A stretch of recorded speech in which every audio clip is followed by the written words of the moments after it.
Fuente: la Nación. Crédito: Ricardo Pristupluk. Un primer trimestre con muy buena actividad y un segundo periodo más deprimido explican el resultado fiscal primario de los primeros 6 meses del año, que finalizó con un déficit de 0,8 puntos del PBI y sobrecumplió la meta del semestre de 1,1%, según informó hoy el Ministerio de Hacienda y Finanzas.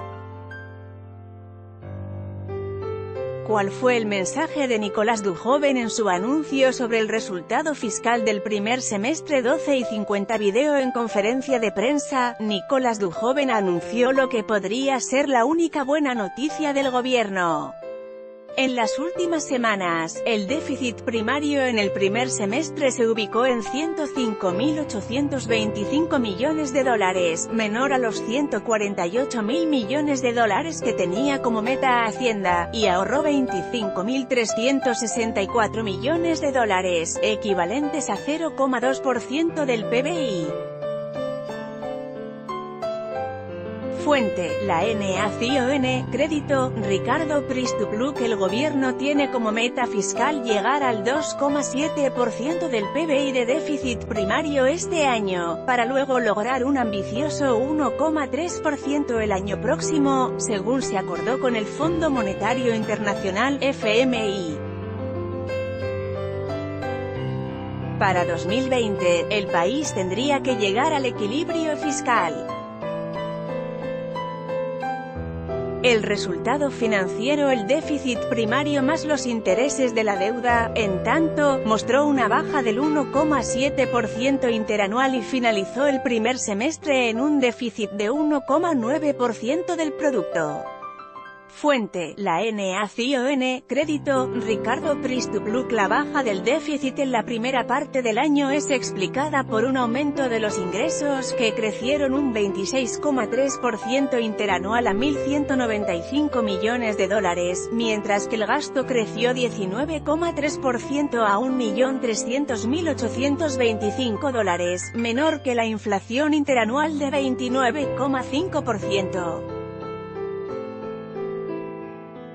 La caída real del gasto primario fue de 5,6%, y se trata, según Hacienda, del menor nivel de gasto real primario desde el primer semestre de 2013.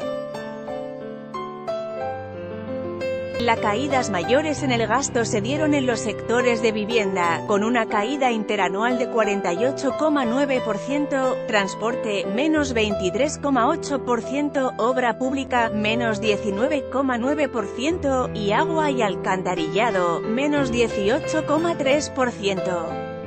Por otro lado, las prestaciones sociales, jubilaciones y asignaciones familiares, entre otros, aumentaron 29,2%, educación, un 27,9%, y los salarios públicos, 19,1%. Mientras que los subsidios económicos crecieron un 8,2%, mucho menor que la inflación interanual. El ministro de Hacienda, Nicolás Dujoven, presentó en conferencia de prensa los resultados fiscales del primer semestre 29 en 16 Video. En la columna de ingresos, la recaudación de impuestos aumentó 22,2% interanual, con el IVA en un crecimiento del 45,8% y las prestaciones sociales en 62,2%. Asimismo, las contribuciones a la seguridad social crecieron 27,4% y ganancias, 8,8%. El resto de los ingresos, no vinculados a los tributos, creció un 80,2% con respecto al primer semestre de 2017. El primer trimestre del año también había sido muy bueno para el fisco, que había conseguido un déficit de 0,3 puntos del producto. En ese entonces, que parece lejano hoy, el gobierno tenía una meta fiscal para el año de 3,2%, que luego bajó a 2,7%, como señala los mercados, cuando ya se había desatado la primera corrida cambiaria. Fuente: la Nación.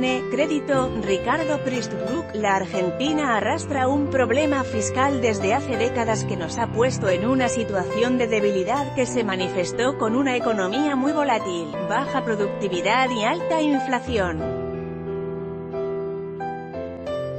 También nos costó crecer sostenidamente, bajar el desempleo y reducir la pobreza, dijo Dujoven en el microcine del Ministerio de Hacienda. La corrida cambiaria que se inició a fines de abril cambió el escenario de la actividad económica local, que hasta entonces crecía al 3,6% interanual, aun con el impacto de la sequía. En el segundo trimestre, los economistas señalan que los números van a ser mucho peores, probablemente en el rango cercano a cero, producto de la devaluación y del aumento de la inflación, que en junio sufrió una variación de 3,7%, el número más alto en los últimos 2 años. Según la consultora LCG, para los próximos meses se esperan que efectos contrapuestos impactarán sobre la dinámica de la recaudación, el corrimiento del tipo de cambio y la aceleración de la inflación jugarán a favor aportando mayor nominalidad, mientras que la contracción de la actividad empujará en contra. Proyectamos un aumento de la recaudación en torno a 28% interanual este año, un 30% sin contar el blanqueo.